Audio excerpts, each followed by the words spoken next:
Hi guys, this is Dina, English Literature with Dina. நம்ம previous கிளாஸில் don't குவிட்ன்ற poem இருக்கு இல்லையா, அந்த போயம் வந்து ஆல்பர்ட் கெஸ்ட் எழுதின அந்த போயம், எட்வர்ட் ஆல்பர்ட் கெஸ்ட் எழுதின அந்த போயமோட லைன் பை லைன் வந்து எக்ஸ்ப்ளனேஷன் பார்த்தோம். இப்போது நான் உங்களுக்கு கொடுக்க போகிறது ஒரு ஷார்ட் எஸ்ஸே.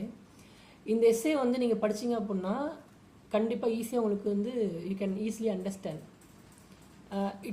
இது வந்து எக்ஸாமுக்கு உங்களுக்கு யூஸ்ஃபுல்லாக இருக்கும். ஓகேவா? த poem don't quit introduction. The poem don't quit is about staying strong during tough times. இந்த லைன் நல்லா கவனிச்சுக்கோங்க. இந்த டோன்ட் குவிட் போயம் வந்து என்னத்தை சொல்லுது அப்படின்னா, ஸ்டேயிங் ஸ்ட்ராங், ஸ்ட்ராங்காக இரு, உறுதியாக இரு. எப்போ? டியூரிங் டஃப் டைம், ரொம்ப கடினமான ஒரு நேரம் வரும்ல, அந்த நேரத்தில் டஃப் டைமில் கூட என்ன பண்ணணும், நம்ம ஸ்டே ஸ்ட்ராங்காக இருக்கணும். During tough time it encourages readers to keep trying. இது வந்து ரீடர், நம்ம படிக்கிற அந்த ரீடர்ஸை என்கரேஜ் பண்ணுற விதமாக இருக்குது. ஓகேவா? எப்படி என்கரேஜ் பண்ணுதுன்னா, டு கீப் ட்ரையிங், தொடர்ந்து என்ன பண்ணணும், அதை முயற்சிக்கணும். Even when life feels difficult, ஒரு வேளை லைஃப் ரொம்ப டிஃபிகல்ட்டாக இருந்தால் கூட என்ன பண்ணணும், நம்ம தொடர்ந்து அதை வந்து ட்ரை பண்ணிட்டு இருக்கணும், அதோட பயணிக்கணும் அப்படின்னு சொல்கிறாங்க. The poet uses simple examples and strong words to give hope and motivation. இந்த போய்ட் வந்து இதில் யூஸ் பண்ணியிருக்க அத்தனை வேர்ட்ஸும் அத்தனையுமே எல்லாம் எக்ஸாம்பிள்ஸ் எல்லாமே எப்படின்னா ரொம்ப சிம்பிளாக தான் இருக்குது. It's very easy to simplest words he has used, but it's so strong. ஆனால் அவர் கொடுத்துருக்க அந்த வார்த்தைகள் எல்லாமே ஸ்ட்ராங்கான வார்த்தை. இது எல்லாமே மோட்டிவேஷன் பண்ணக்கூடிய ஒரு விதமான ஒரு வார்த்தைகளாக இருக்குது. டு கிவ் ஹோப், நம்பிக்கையும் மோட்டிவேஷன், அந்த வந்து உந்துதல் சக்தியும் கொடுக்கக்கூடிய ஒரு ஸ்ட்ராங் வேர்ட்ஸ் வந்து he has used. The message is clear. இதில் இருக்கிற மெசேஜ் வந்து ரொம்ப ரொம்ப கிளியராக இருக்குது. அதுலேருந்து எந்த ஒரு சந்தேகமும் இல்லை. என்ன மெசேஜ் கிளியராக இருக்குது? நெவர் கிவ் அப், விட்டு கொடுத்துடவே கூடாது, எப்பயுமே விட்டு கொடுத்துடக்கூடாது. Because success is closer then you think. நீ நினைக்கிறத விட சக்ஸஸ் ரொம்ப க்ளோஸில் தான் இருக்கும், அதனால் விட்டு விடாத அப்படின்னு சொல்லிட்டு இந்த மெசேஜ் நம்மளுக்கு அந்த போய் மூலியமாக கன்வே ஆகுது. Next subtitle, life challenges. லைஃப்பில் நம்ம பார்க்கக்கூடிய சந்திக்கக்கூடிய சேலஞ்சஸ்லாம் என்ன அப்படின்னு இந்த போம்ல சொல்லியிருக்காங்க. The poem begins by describing life struggle. இந்த போம் என்னத்தை டிஸ்கிரைப் பண்ணியிருக்கு அப்படின்னா, லைஃப்பில் இருக்க அந்த ஸ்ட்ரகிள், என்னென்ன ஸ்ட்ரகிள்லாம் அந்த லைஃப்பில் இருக்குது அப்படின்றத டிஸ்கிரைப் பண்ணியிருக்கு. It talks about problems like low funds, hard work and feeling tired. இந்த போம் வந்து என்னத்தை அதிகமாக எந்த விதமான ப்ராப்ளத்தை அதிகமாக பேசியிருக்கு அப்படின்னா, low funds and hard working and feelings tired. இந்த மூணுத்தையும் வந்து அதிகமாக அது பேசியிருக்கு. இதுதான் லைஃப்பில் நம்ம பார்க்கக்கூடிய ஒரு சேலஞ்ச். கண்டிப்பாக நம்ம ஒரு விஷயத்தை நம்ம நோக்கி போகிறோம் அப்படின்னா அந்த இடத்துல வந்து சேலஞ்சஸ் இருக்கும். அங்கே வந்து ஹார்ட் ஒர்க் கண்டிப்பாக போட்டு தான் ஆகணும். ஈஸியாக வந்து எந்த ஒரு வித விக்ட்ரி நம்மளுக்கு வந்து ஈஸியாக கிடச்சிடாது. அப்போ அந்த இடத்துல ஹார்ட் ஒர்க்குன்றது கண்டிப்பாக போட்டு தான் ஆகணுன்றது. And same time feel tired வந்து அந்த இடத்துல நம்ம ஃபீல் பண்ண முடியும் கண்டிப்பாக. ஆனால் அந்த டயர்டை நினச்சிட்டு நம்ம அதை விட்டுட்டோம் அப்படின்னா அந்த வெற்றி நோக்கி நம்ம போக முடியாது. இதுதான் வந்து ஒரு மிகப்பெரிய ஸ்ட்ரகிள், ப்ராப்ளம்ஸ் அப்படின்னு சொல்லிட்டு இந்த செகண்ட் பேசேஜில் சொல்லியிருக்காங்க. These are things everyone faces. இந்த இப்போ சொன்ன அந்த 3 விஷயங்கள் இருக்கு இல்லையா, அந்த 3 விஷயங்களை எல்லாருமே ஃபேஸ் பண்ணியிருப்பாங்க. நம்ம என்னமோ நான் மட்டும்தான் வந்து இந்த உலகத்திலேயே வந்து நான் மட்டும்தான் கஷ்டப்படுறேன், நான் மட்டும்தான் ஹார்ட் ஒர்க் போடுறேன் அப்படின்னு கிடையாது. எல்லாமே ஃபேஸ் பண்ணக்கூடிய ஒரு விதமான, அதாவது சக்ஸஸ் நோக்கி யாரெல்லாம் போகிறாங்களோ அவங்க எல்லாமே இந்த மாதிரி ஒரு விதமான ப்ராப்ளத்தை அவங்க கண்டிப்பாக ஃபேஸ் பண்ணி தான் இருப்பாங்க அப்படின்றத சொல்கிறாங்க. The poet compares life to walking up hill. இந்த போயிட் வந்து எதை கம்பேர் பண்ணுறாங்கன்னா, இப்போ நம்ம ஸ்மூத்தாக நடந்து போயிட்டு இருக்கோம்ல, அதை பற்றி அவர் வந்து நம்ம பயணிக்கிற அந்த பாதை வந்து ஸ்மூத்தாக போயிடாது. அது வந்து அப்ஹில் அந்த மலைப்பகுதி மலை முகடுகள் இருக்குல்ல, அந்த கீழில் மேல் பகுதியில் நடந்து மேல் நோக்கி போகிற மாதிரி ஒரு கம்பேரிஷனாக கொடுக்குறாரு.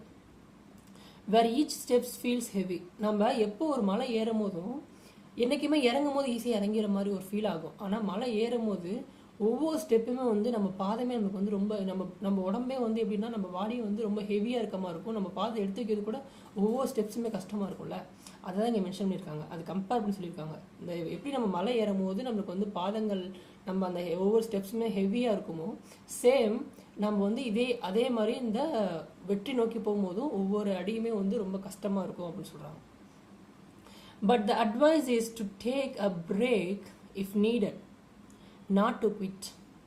ஆனால் இங்கே ஒரே ஒரு அட்வைஸ் செகண்ட் பேசேஜில் சொல்லியிருக்காங்க. ஆத்தர் நம்ம ஆல்பர்ட் கெஸ்ட் சொல்லியிருக்காருன்னா, if you want to take a rest, if you need a rest, you can take. ஆனால் என்ன பண்ணிடாத, விட்டுறாதன்னு சொல்கிறாங்க. ஓகேவா, விட்டு விடாதே அப்படின்னு சொல்கிறாரு. இதுதான் அந்த டைட்டிலே. ஓகேவா, உனக்கு ரெஸ்ட் வேணுமா, பிரேக் வேணுமா, இட்ஸ் நீடடா, you can take, but don't quit, அதை மட்டும் விட்டுறாத அப்படின்னு சொல்கிறாங்க. The third subtitle the importance of perseverance. பர்சீவரன்ஸ்னால் மிகப்பெரிய ஒரு மோட்டிவேஷன் கொடுக்கக்கூடிய ஒரு வார்த்தை அப்படின்னா விடாமுயற்சி. நம்ம நிறையா விடாமுயற்சின்ற ஒரு நிறையா இந்த வேர்ட் கேள்விப்பட்டிருப்போம். இப்போ அந்த தேர்ட் பேசேஜில் விடாமுயற்சினா என்ன அப்படின்னு சொல்லியிருக்கு. இம்பார்ட்டன்ஸ் ஆஃப் விடாமுயற்சி, இந்த இம்பார்ட்டன்ஸ் ஆஃப் பர்சீவரன்ஸ், முக்கியத்துவம் அது என்னன்னு பார்க்கலாம். The poet reminds us that many people gives up just before they succeed. இந்த போயம் நமக்கு என்னத்தை ரிமைண்ட் பண்ணுதுன்னா, இப்போ பாருங்களேன், இப்போ நம்ம ஒரு ஆத்தர் எடுத்திருக்கோம். அந்த ஆத்தர் நிறைய பேர்த்த பார்த்துருப்பாரு. ஓகேவா, அந்த ஆத்தர் நிறைய பேர்த்த பார்த்துருப்பாரு. யாரெல்லாம் எங்கெங்கே மிஸ்டேக் பண்ணுறாங்க அப்படின்றத நம்ம சீனியரிட்டி இருக்காங்களா, நம்ம ஹையர் அத்தாரிட்டி இருக்காங்களா, அவங்களுக்கு தான் தெரியும். இப்போ நம்ம ஏஜில் இருக்கவங்க ஃப்ரெண்ட்ஸ் சர்க்கிளில் இருக்கவங்களுக்கு இந்த இடத்துல நீ மிஸ்டேக் பண்ணுறேன்னு அவங்களுக்கு தெரியாது, ஏன்னா அவங்களுக்கு அந்த அனுபவம் இருக்காது. ஆனால் நம்மளோட ஹையர் அத்தாரிட்டி இருக்கவங்களுக்கு அந்த அனுபவம் தெரியும். அதான் இங்கே போய் நம்மளுக்கு ரிமைண்ட் பண்ணுறாரு. As that many people gives up. எல்லாமே நிறைய மக்கள், பல லட்சம் மக்கள் என்ன பண்ணுறாங்கன்னா gives up just before the succeed. அந்த சக்ஸஸை நோக்கி அடுத்த ஸ்டெப் சக்ஸஸாக இருக்கும், பட் அதுக்கு முன்னாடி என்ன பண்ணிடுறாங்க அப்படின்னா அவங்க கிவ் அப் பண்ணிடுறாங்க அப்படின்ட்டு நிறைய பேர் விட்டு கொடுத்துட்டாங்க அப்படின்னு அவர் மென்ஷன் பண்ணுறாரு. இதை நம்மளுக்கு ரிமைண்ட் பண்ணுறாரு. Often the goal is much closer than it seems. நம்ம பார்க்கறத விட நம்ம ரொம்ப நினச்சிட்டு இருப்போம், ஐயோ இது பார்க்க ரொம்ப கஷ்டமாக இருக்குது, அங்கே தூரமாக இருக்குது, அஃபாரில் இருக்குது அப்படின்னு நினச்சிட்டு இருப்போம். பட் நம்ம அதெல்லாம் கிடையாது. இந்த கோல் இஸ் மச் க்ளோஸர், ரொம்ப க்ளோஸில் தான் இருக்கும் அப்படின்னு அவர் சொல்கிறார். தேன் இட் சீம்ஸ், பார்க்குறதுக்கு ரொம்ப க்ளோஸில் இருக்கும். The victors cups and golden crown.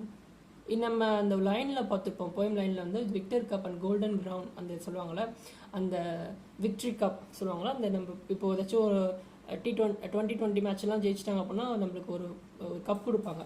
அந்த Victor cup and golden crown, அந்த மகுடம், அந்த தங்க மகுடம் எல்லாமே கொஞ்சம் ரொம்ப க்ளோஸாக தான் இருக்கும். ஆனால் என்ன பண்ணுறோம், நம்மளோட அஜாக்காதினால, நம்ம டயர்ட்னஸ் ஃபீலிங்னால என்ன பண்ணுறோம் அப்படின்னா நம்ம அதை விட்டு கொடுத்துட்றோம் அப்படின்றாங்க. இந்த ground shows the rewards waiting for those who don't quit. இந்த விக்ட்ரி கப்பும் அந்த கோல்டன் கிரவுன் இருக்குல்ல, அது யாருக்கு கிடைக்கும் அந்த ரிவார்ட்ஸ் அப்படின்னா, யார் ஒருத்தவங்க விட்டு கொடுக்காம முயற்சி பண்ணிட்டு இருக்காங்களோ அவங்களுக்கு மட்டும்தான். யாருமே விடாமுயற்சி பண்ணிட்டு இருக்காங்களோ அவங்களுக்கு மட்டும்தான். அந்த பர்சிவரன்ஸ் ஞாபகம் வச்சுக்கோங்க. விடாமுயற்சி பண்ணுறவங்களுக்கு மட்டும்தான் அந்த விக்ட்ரி கப்பும் அந்த கோல்டன் கிரவுன் கிடைக்கும் அப்படின்னு அவர் மென்ஷன் பண்ணிட்டார். Success comes to those who keep going. Success comes, யார் பக்கத்தில் சக்ஸஸ் வரும் அப்படின்னா who keeps going, those who keep going. யார் விடாமல் என்ன பண்ணுறாங்க, தொடர்ந்து அந்த வழியில் போயிட்டுருக்காங்களோ அவங்களுக்கு சக்ஸஸ் சேரும். No matter how hard it get. அது அது ஒரு மேட்டரே இல்லை. அது எவ்வளோ ஹார்ட் ஒர்க்காக இருந்தால், எவ்வளோ ஹார்டாக இருந்தாலும் பரவாயில்ல, அது நம்ம தாங்கிக்கூடிய அளவில் இருக்கும் அந்த வழி. ஆனால் அதெல்லாம் மேட்டரே இல்லை. ஆனால் சக்ஸஸ் நோக்கி அந்த அந்த அந்த ஃப்ளோவாக போயிட்டுருக்காங்க இல்லையா, அவங்களுக்கு மட்டும்தான் அந்த வெற்றி கப் கிடைக்கும் அப்படின்ட்டு என்ன பண்ணுறாங்கன்னா மென்ஷன் பண்ணுறாரு. இந்த பர்சியூரன்ஸ், இந்த இம்பார்ட்டன்ஸ் ஆஃப் பர்சியூரன்ஸில் வந்த லைன்ஸ் பார்த்துட்டோம். நெக்ஸ்ட்டு வந்து சப்டைட்டிலில் failure and hope. Failure and hope அது என்ன? தோல்வி மற்றும் நம்பிக்கை. இந்த ஒரு சின்ன ஒரு மெசேஜ் சொல்லிடுறேன். நம்மளுக்கு எப்பயுமே வந்து நம்ம அந்த போயம் லைனில் பார்த்த மாதிரி அந்த தோல்விக்கு பின்னாடி தான் வெற்றி இருக்குது அப்படின்னு சொல்லுவாங்க. இப்போ நம்ம ஈஸியாக ஒரு வெற்றி நம்ம சக்ஸஸ் ஆகிட்டோம் அப்படின்னா அதை நோக்கி நம்ம எந்த ஒரு வருத்தமோ எந்த ஒரு அடுத்த நெக்ஸ்ட் ஸ்டெப் என்ன அப்படின்னு என்ன பண்ண மாட்டோம், நம்ம வந்து அதை வந்து நினச்சி கூட பார்க்க மாட்டோம், அப்படியே குவிட் பண்ணிட்டு போயிட்டே இருப்போம். அந்த அந்த அந்த மொமெண்ட்டில் அதை என்ஜாய் பண்ணுவோம், அதை விட்டு போயிடுவோம். ஆனால் அதுக்கப்புறம் வந்து சக்ஸஸ் பண்ணிட்டு அதுக்கப்புறம் தோல்வின்னு ஒரு சில பேர் அணிஞ்சிருப்பாங்களே, அந்த தோல்வி அனுப்பிச்ச மட்டும்தான் என்ன பண்ணுவோன்னா டெய்லியுமே நம்ம தோல்வி அடைஞ்சோம், எதனால் தோல்வி அடைஞ்சோம், எந்த இடத்துல மிஸ்டேக் பண்ணோம் அப்படின்னு சொல்லிட்டு ஒவ்வொரு நாளும் அவன் சிந்திப்பான். அடுத்த நெக்ஸ்ட்டு ஸ்டெப் நோக்கி என்ன பண்ணுவான், அவன் மூவ் ஆகுவான். அதுக்கு உண்டான பல தடைகள் என்ன பண்ணுவான், தகை தெரியறதுக்கு பல வழிகளை அவன் கண்டுபிடிப்பான். அப்போ ஃபெயிலியரில் தான் என்ன இருக்குது அப்படின்னா ஒரு நம்பிக்கை இருக்குது. அந்த ஃபெயிலியர் ஆகுனா தான் நம்பிக்கைன்ற ஒன்று உருவாகுது. அதுக்கப்புறம் தான் சக்ஸஸ்னே ஒன்று உருவாகுதுன்னு என்ன பண்ணுறாங்கன்னா அந்த பேசேஜில் சொல்லியிருக்காங்க. இப்போ நம்ம அதை பார்ப்போம். The poet also talks about failure. இந்த போய்ட் வந்து சக்ஸஸை மட்டும் பேசல, ஃபெயிலியருமே சேர்த்து பேசுது. ஏன்னா ஃபெயிலியர் தான் ரொம்ப ரொம்ப முக்கியம். ஃபெயிலியரில் எல்லாமே வந்து ஃபெயிலியர் ஆக கற்றுக்கணும். ஃபெயிலியர் ஆனால் மட்டும்தான் நம்மளால வந்து சக்ஸஸ் நோக்கி போகவே முடியும். இல்லைனா வந்து சிம்பிளி வேஸ்டட்னு சொல்கிற மாதிரி தான். Failure is not the end. ஃபெயிலியருங்கிறது வந்து ஒருத்தன் சக்ஸஸ் ஃபெயில் ஆகிட்டான் அப்படின்னா ஐயோ அப்படின்னு முடங்கி போயிடக்கூடாது. அதை நோக்கி அடுத்த ஸ்டெப்ஸ் போனால் தான் சக்ஸஸ் நோக்கி போக முடியும். அப்போ வந்து அது வந்து எண்டே கிடையாது. நம்ம ஃபெயிலியர் ஆகிட்டோன்னா அது வந்து எண்டு கிடையாது, அது எல்லாமே போச்சு அப்படின்னு கிடையாது. அது நெக்ஸ்ட் ஸ்டெப்ஸ் இருக்குது. அதை கொஞ்சம் யோசித்து தெளிவாக வந்து ஒரு கைடன்ஸ் கிடச்சிச்சு, மோட்டிவேஷன் கிடச்சிச்சு அப்படின்னா நோக்கி நம்ம போகிறதுக்கு ஒரு வழி கிடைக்கும். It can lead to success, it's you keep try. அந்த ஃபெயிலியர் கூட சக்ஸஸ் நோக்கி உன்னை போக வைக்கிறதுக்கு, ட்ரை பண்ண வைக்கிறதுக்கு லீட் பண்ணும். அப்போ ஃபெயிலியருங்கிறது வந்து ரொம்ப ரொம்ப இம்பார்ட்டன்ட் சொல்லிட்டு இந்த போய்ட்ட நம்ம எட்கர் ஆல்பர்ட் கெஸ்ட் சொல்லிட்டார். The silver tint is clouds shows that even bad times have something good in them. ஒரு சில நேரத்தில் பேட் டைம் இருக்கு இல்லையா, ஒரு கெட்ட சூழ்நிலை இருக்கு இல்லையா, அந்த டைம் கூட சம்டைம்ஸ் வந்து இது வந்து அவங்களுக்கு நல்லதுன்னு சொல்கிறாங்க. யாருக்கு? ஃபெயிலியர்ஸுக்கு. ஃபெயிலியர் ஆனவங்க எல்லாமே வந்து பேட் டைமில் இருக்காங்க அப்படின்னா அவங்களுக்கு நல்லது தான். ஏன்னா வந்து அவங்க அப்போ தான் வந்து சக்ஸஸ் நோக்கி இன்னும் அவங்க அடி எடுத்து வச்சுட்டு இருப்பாங்க, நிறையா வந்து வழிகள் அவங்களுக்கு பிறக்கும் அப்படின்னு சொல்லிட்டு நம்ம போயிட்டு சொல்கிறார். எப்படி வானத்தை நோக்கி அந்த சில்வர் டிண்ட் இந்த வானம் வந்து அந்த மேகம் வந்து வானத்தை மறைச்சிருக்கோ, சேம் அதே மாதிரி இந்த சக்ஸஸை இந்த ஃபெயிலியருன்றதை வந்து ஒரு டெம்ப்ரரி தான் எல்லாமே. ஓகேவா? அந்த ஃபெயிலியருங்கிறது டெம்ப்ரரி தான். அதை வந்து சக்ஸஸை வந்து என்ன பண்ணியிருக்கு, ஜஸ்ட் மறைச்சிருக்கு. பட் நீங்கள் வந்து ட்ரை பண்ணிங்க அப்படின்னா கண்டிப்பாக அதை நோக்கி போகலாம் அப்படின்னு சொல்கிறார். ஓகே, இப்போ வந்து சப்டைட்டில்லாம் எத்தனை சப்டைட்டில் பார்த்துருப்போம் அப்படின்னா ஒரு introduction, life challenge, importance of perseverance and failure and hope பார்த்தோம்.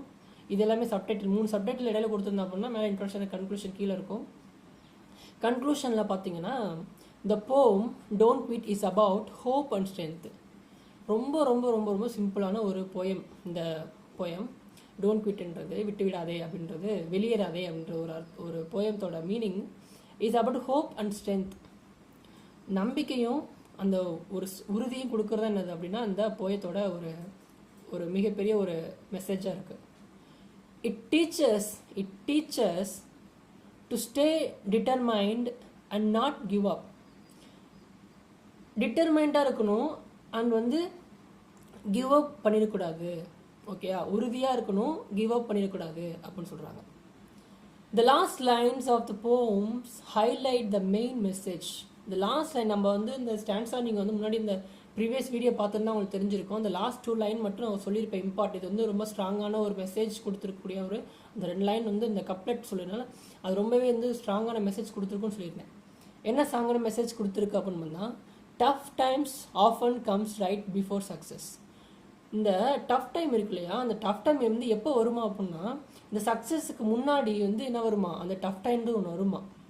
ஓகேவா? இதுதான் வந்து இது ஒரு ஸ்ட்ராங்கான மெசேஜ் அப்படின்னு சொல்லிட்டு இந்த கடைசி லைனை சொல்லியிருப்பாங்க.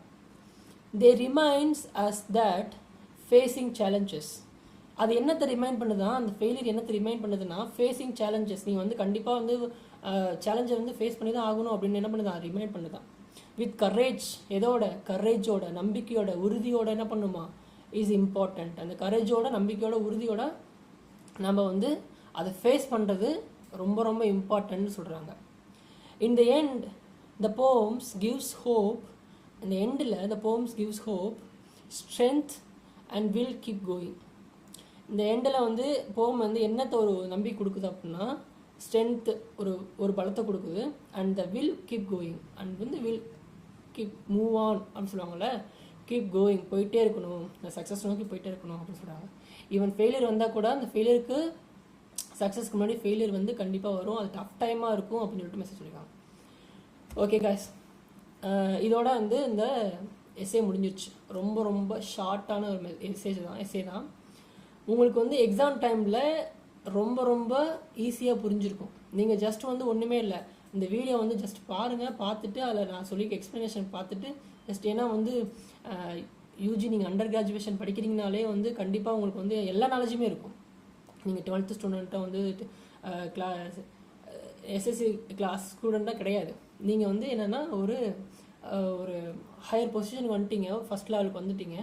அந்த லெவலில் வந்து உங்களால் எல்லாத்தையும் ஈஸியாக என்ன பண்ண கிராஃப்ட் பண்ணிக்க முடியும். கிராஃப்ட் பண்ணி என்ன பண்ணிக்கலாம், அவங்களோட ஓன் வேயில் அந்த ப்ரெசன்டேஷனை கொடுத்தாலே போதும். சரியா? இப்போ டோன்ட் குவிட்ன்றது வந்து இதுதான் மெசேஜ் அப்படின்ட்டு என்ன பண்ணிட்டோன்னா நம்ம சிம்பிளிஃபையாக சொல்லியாச்சு.